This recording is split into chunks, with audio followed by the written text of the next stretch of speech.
have a conversation about, we're not going to have a board meeting about what God told me to do. We're not going to discuss it. This is what God told me to do. I'm going forward if you want to go forward with me. Hey man, come on.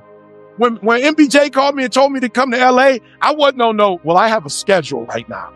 God was like, yo, this is the opportunity, the door about to open. Get on that plane and get to.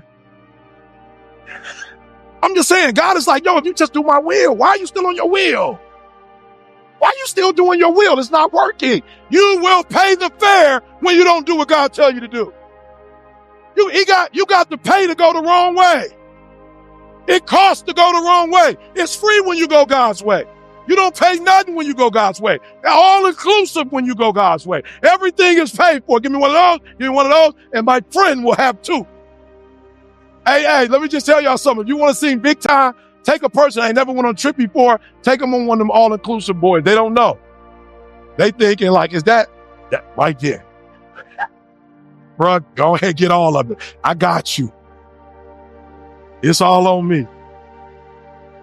Now I'm just being real, y'all. Watch this. You think I'm playing. So I was on the plane the other day, first class by the grace of God.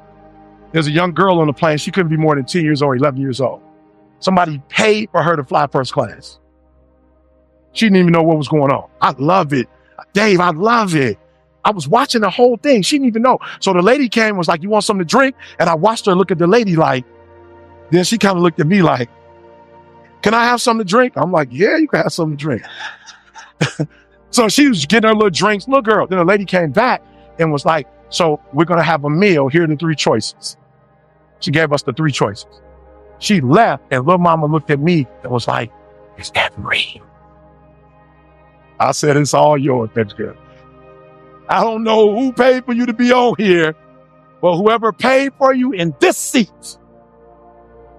Oh, you missed what I just said. For God so loved the world that it's all paid for. For God so loved the world that he gave, it's all paid for. You can have a good life and you can have a good life and your sins are forgiven and your sins are forgiven. And I got a plan for you and I got a plan for you and I got a calling for you and I got a calling for you. All y'all got, just follow my will. It's all inclusive. It's all paid for. You ain't got to pay a dime. Just find your butt on the seat. I ain't going to put you in the seat, but if you can get to the seat, it's all paid for. I ain't going to force you to get on the plane. But if you get on the plane, it's all paid for. It's all in there. I ain't hanging with nobody that ain't going forward no more. I don't want to have the backwards conversations no more. I'm not interested. You have your little backward with you by yourself. I'm only hanging out with people who going forward. I ain't got a lot of time here on this earth. I want the rest of it to be blessed. You know what hurts? When I realized that all this time I should have been flying first class. I was the one who went to the back of the bus, doing some back of the bus foolishness. Paying for the back of the bus foolishness. I said, who told you to, why are you back there? In your mama's womb before you was born, I called you up here. I told you was royal. I know your daddy didn't want you, but he didn't have to call you royal. I wasn't waiting for him to call you royal before you were considered royal. I called you royal before your daddy even knew that he was having a son. And even though he ain't sure you his, I'm certain that you mine. He might have some doubts. I ain't got no doubts. He might have some doubt. He might not know if you yours not. He might have some doubt. He might not raise you because he don't believe. He might not want to fight your mama for you, but I fought the devil for you. He might not want to press through, but Jesus pressed through. Your daddy may not have wanted to do it, but I did it. You walking around here like you ain't nobody. You listening to the enemy talk that backwards talk, and now you surrounding yourself with people who talking that backwards talk. I don't hang with them no more. Don't come to me with that foolishness. We talking forwards. Can I tell y'all what's so crazy? Where are you? You said to me that you don't know your what? You don't know what your gifts are. That's what you told me, right? And you told me you was looking for somebody to help you to figure out what your gifts are, right? And I told you I was going to try to help you find somebody. But I was going to try to help you find somebody that lived in your city so they could be there for you. And you told me you was from where? San Diego. I told her, then I got you. If you in San Diego, I'm in San Diego, then I got you. Now, I'm not going to come to where you are, but I'm going to tell you where I am. And if you show up, you about to get first-class treatment. You ain't got to go to one of the other coaches. You about to get the first-class treatment. If you where I'm at, if you live where I'm at, then I told her I'm going to turn my daughter on to you. If you where I'm at, and if you get turned on to my daughter, then my wife probably going to get involved. Are you hearing what I'm trying to tell you? You got first class before you even knew you had first class. Get your butt out the back. Some of y'all still in the back. Some of y'all young, you don't know about, trailways or Greyhound. You're young. When I was a kid, I used to be Greyhound back where the bathroom was. It was a terrible experience. Greyhound, number one, is a terrible experience. Dave, I actually took you, Dave, from Miami, when we were in Miami, all the way to Chicago. It was a terrible experience. And I was in the back in the bathroom. And you know anything about Greyhound, those people ain't tripping about using on the bathroom. It's something about the Greyhound people, they don't have no etiquette, like they ain't on that. They going in there, you holla like they at the crib. Ba. Boom. And me and my girl right there. We've been on the plane ever since that trip. We've made this sacrifice. Whatever it costs, we paid the price. Are y'all listening to what I'm saying? You still in the back. When he paid for the front, you have absolutely no right to be in the back because he paid for the front. He paid for a first-class seat, and because of our low self-esteem, because the devil has convinced us of some dumb stuff, you didn't walk past where your name was. Your name was in the seat in first class, and you didn't walk past your name, and you didn't go somewhere that you have no business being. You have no business in the pig pen.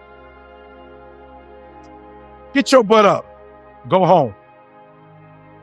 Talking to my mom yesterday, and told my mom, I said, Ma, love you, Mom, but you got to do me a favor. She said, what? I said, Mom, when we talk, you got to stop talking that working class talk. I said, Ma, your son not in the working class, I'm in the wealthy class. But the whole concept, somebody asked me the other day, they was like, can you get, bruh, have you seen the price of gas? I was like, actually, no. I haven't seen it. I just fill up. I haven't seen it. I'm a lender. I got other stuff that I'm looking at. I'm looking at kids' college tuition and helping them go to school. I'm putting money aside for kids to go to Dubai. I don't have time to look at gas prices. That's a borrower's conversation, how much something costs. I'm a lender. We don't have those kind of conversations. I said, Ma, listen to me. I love you. And if it had not been for the working class, we wouldn't be where we are right now. But Ma, you from the baby boomer. We didn't hit 3-4 generations since then. It's a new language. I need you to talk wealth talk. When you talk to me, I need you to talk wealth talk. Come on. Son, how much is that apartment? I don't know. It's a tax write-off. I don't know. I don't know how much it is. That's my accountant. They write that off. That's a business expense. I don't know. Well, if they paying this and they paying that, then what's going to happen? They need to have a home at some point. I said we got 3. So when we die, they got 3. They get 2 and they split the other one for cash. Mom, it's a different, Mom, we not on the night. There are those of you in this room, your problem is you know who God is. Some of you have worshiped God, but you're still operating in the natural. You're not operating in the spirits. I'm not talking about going to church no more. I've been to church. I've seen church folk. I've seen people do the Sabbath school. I've watched people eat a certain way. That ain't got nothing to do with being in the power, the wisdom, and the authority of the Holy Ghost. That's 2 different things. I know people who read the Bible back and forth. They still ain't got no power. I watch people pray. Their prayers hit the ceiling and come back. We're not talking religion. I'm talking about getting a relationship with God that will give you an authority and a power that would allow you to walk on the earth differently. Nobody got time to be going to church if we're going to still do. And so what they were saying was, how can he do this? I know what school he went to. How can he do this? I know his mama. How can he do this? I know his daddy. How can he do this? They grew up in Egypt. How can he do it? He didn't even grow up with us. They had to hide somewhere. I know where he was born, in a manger. I'm looking at his natural circumstances. I'm looking at his natural life, and this don't add up. Got married at 19, coming out of Oakwood. They should be divorced. You are absolutely right in the natural. You ain't lying. You telling the truth. Mama got pregnant with me at 17 years old. My father had 5 kids by 5 different women. You absolutely right. Not lying. Just misguided. You talking in the natural. We ain't in the natural no more. We in the spirit. Oh, you missed what I just said. We operating in the spirit. The boy, a high school dropout, how he get a PhD? I connected to the spiritual. And when I connected to God, he started downloading stuff that I didn't get when I was in elementary school. He started downloading stuff that I didn't take serious in middle school. He started downloading stuff that I didn't get in high school. I dropped out. He started downloading stuff as if I was in middle school all over again. Started doing stuff with my brain that blew my mind. I invite you today to get out of the natural. I ain't never had a PR person. I'm not telling you don't have one. I'm just telling you I had one. Just not in the natural. I ain't never had no agents. I'm telling you, I ain't never had. We did this on YouTube, y'all. We did this on Instagram. Are you hearing what I'm telling you? We blew up. We ain't been on nobody's TV. We blew up. We ain't been on nobody's network. We blew up. Nike, Under Armour, ain't nobody sponsored us. We blew up. They say, how in the world did this kid, who did he study under? Did he study Tony Robbins? Nope, that don't sound like Tony Robbins. It's got to be Les Brown. Les is the black motivator. He went through motivate. He went through Les. Nope, that don't sound like a little bit. He sound like he hungry, but it's a little different. Where does this kid come from? Where does he come from? They study my background. Where does he come? How did he go from being a high school dropout? How did he go from not knowing his biological father? How did he go from sleeping in the bed, abandoned building? How did he go from sleeping in the car? How did he become the #1 motivational speaker in the world? I got baptized at a revival, Pastor Willis, Detroit, Michigan. I got baptized. I gave my life to Christ and I started tapping in. Oh, as a matter of fact, I didn't just tap in, I tapped out. I'm like, God, I can't do this. I went to college and was like, whoa, I can't do this. I'm telling you, that's where, but God is like, I don't care where you start. As soon as you tap out, I'm going to tap in. As soon as you get, and there are those of you who are not where you want to be because you are in the natural. And then there's a group of you go from the natural to the spiritual, from the natural to the spiritual. And then you upset because you're not where you want to be. And you're not where you want to be because you keep going from the natural to the spirit. God is saying, I hate that. I love Christians because Christians be dogging out non-believers. Non-believers got it better than y'all. They cold. I said, I hate the natural. Then you're going to try to come back into the spirit. And then natural. Then you're going to try to come in. He said, you lukewarm. I'll spit you out. Depart from me. I would prefer you either be natural or spiritual.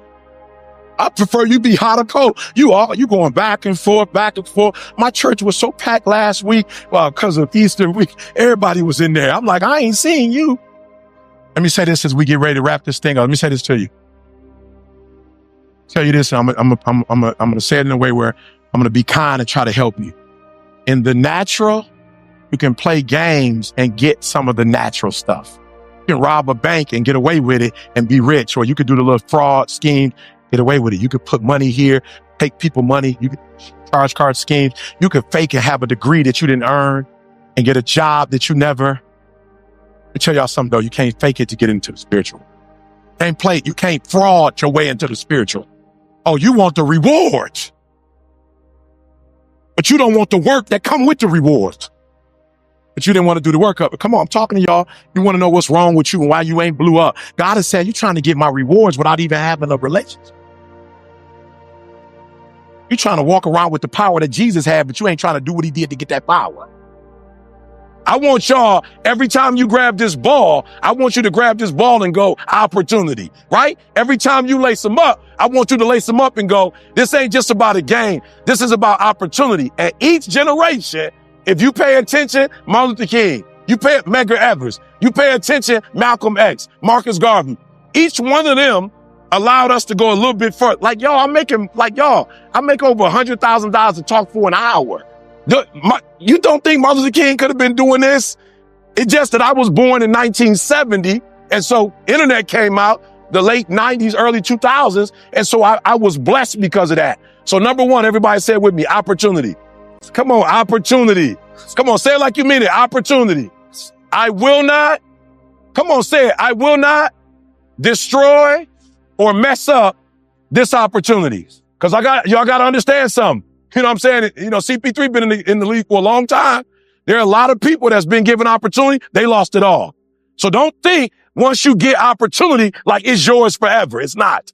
When you get an opportunity, you got to steward that opportunity. Like, okay, so I don't know, but he gave 1, 10, 1, 5, 1, 2. All right. And the one he gave 10 took care of the 10 and he gave him more. The one he gave 5 took care of the 5 and he gave him more. The one with 2 did not take care of the 2. So he took the 2 from him and gave it to the one that had 10. Listen to me very closely. This is a phenomenal opportunity. 10 years from now, 20 years from now, 30 years from now, your whole family can be set straight if you take advantage of this opportunity. On 3, opportunity. 1, 2, 3. 1, 2, 3. Come on. 1, 2, 3. Opportunity. Say it with me. I will not destroy this opportunity. Come on. I will not destroy this opportunity. Now, I got to tell y'all this. There are some jealous, and I don't mean this in a negative way, but there's some jealous folks other places thinking they should have been at this camp. Like flat out, don't get it twisted. Like it's some folks sitting here going, why didn't I get invited? Why didn't I get that opportunity? And so while you were here like geeked up because you got the opportunity, right? There's somebody looking at it like, yo, I didn't get it. And I promise you, like, yo, I didn't get it, but I'm going to show you in college. I'm going to show you in the pros. I should have got that opportunity. So I just want y'all to understand something. Like this is something unique and this is something special. Does that make sense? All right, let's go. Last year, I got a call from the 49ers, right? 3 things I want to give y'all.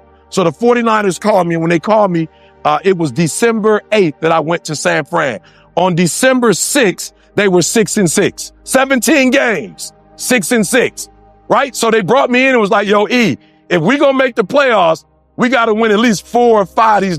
We got 5 more games. We got to win 4 or 5 games, right? So I'm in there talking to the dudes and I'm like, look, let's just be real.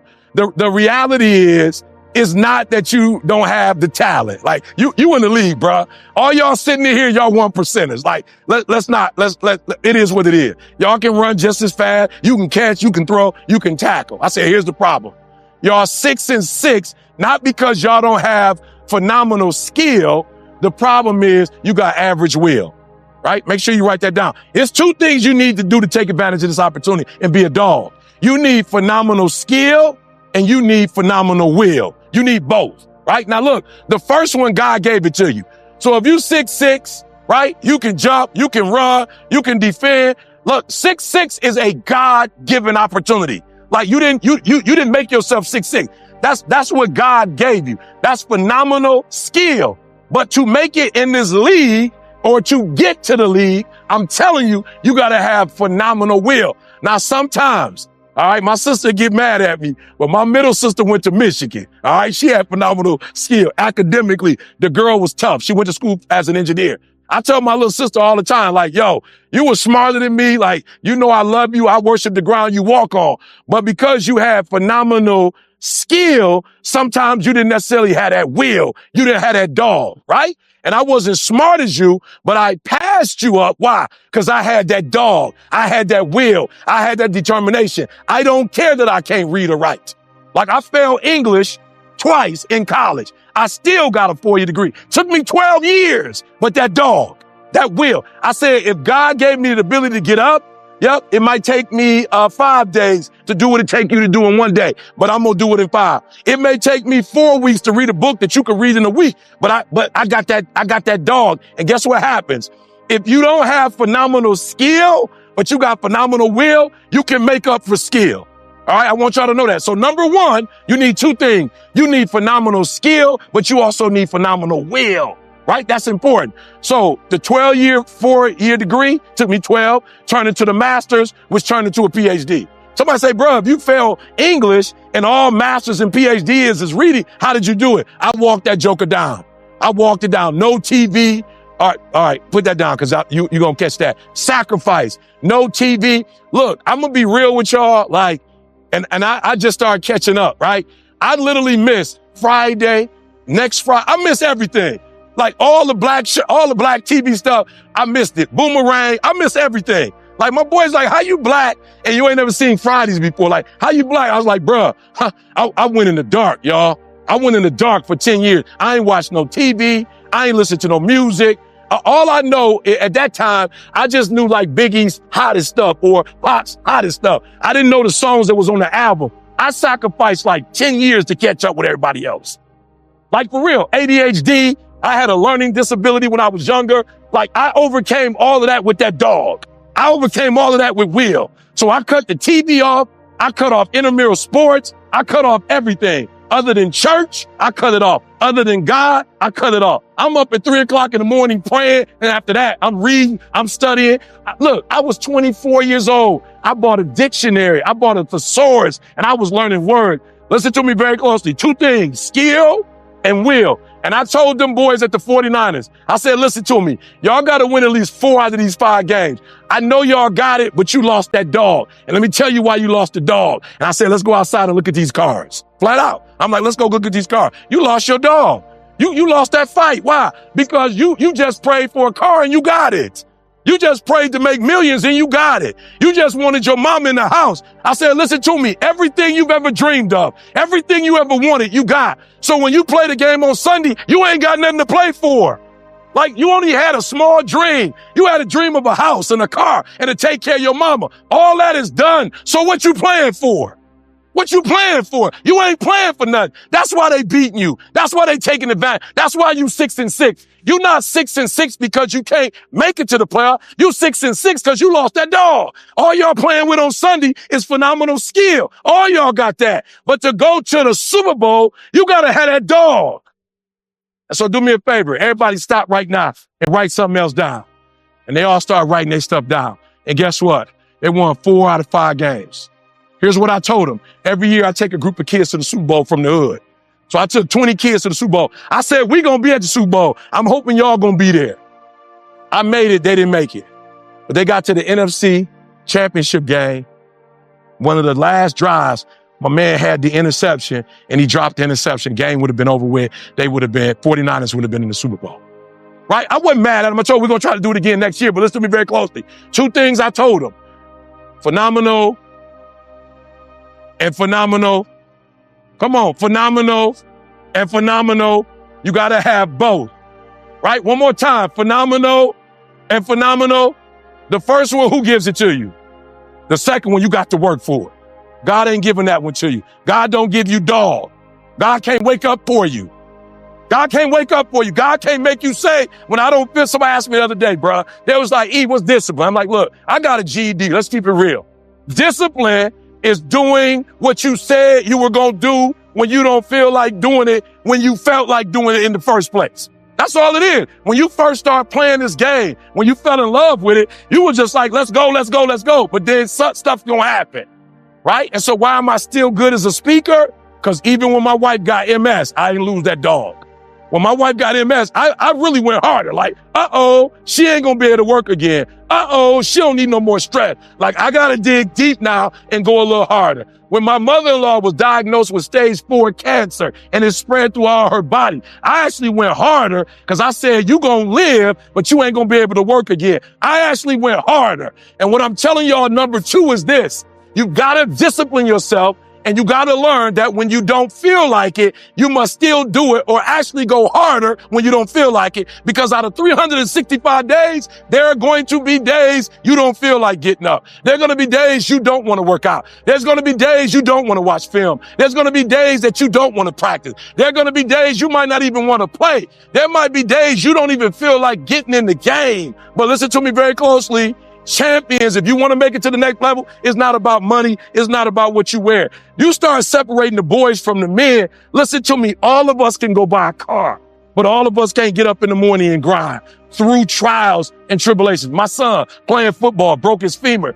Listen to me. I went harder because okay, write this down. Please write this one down.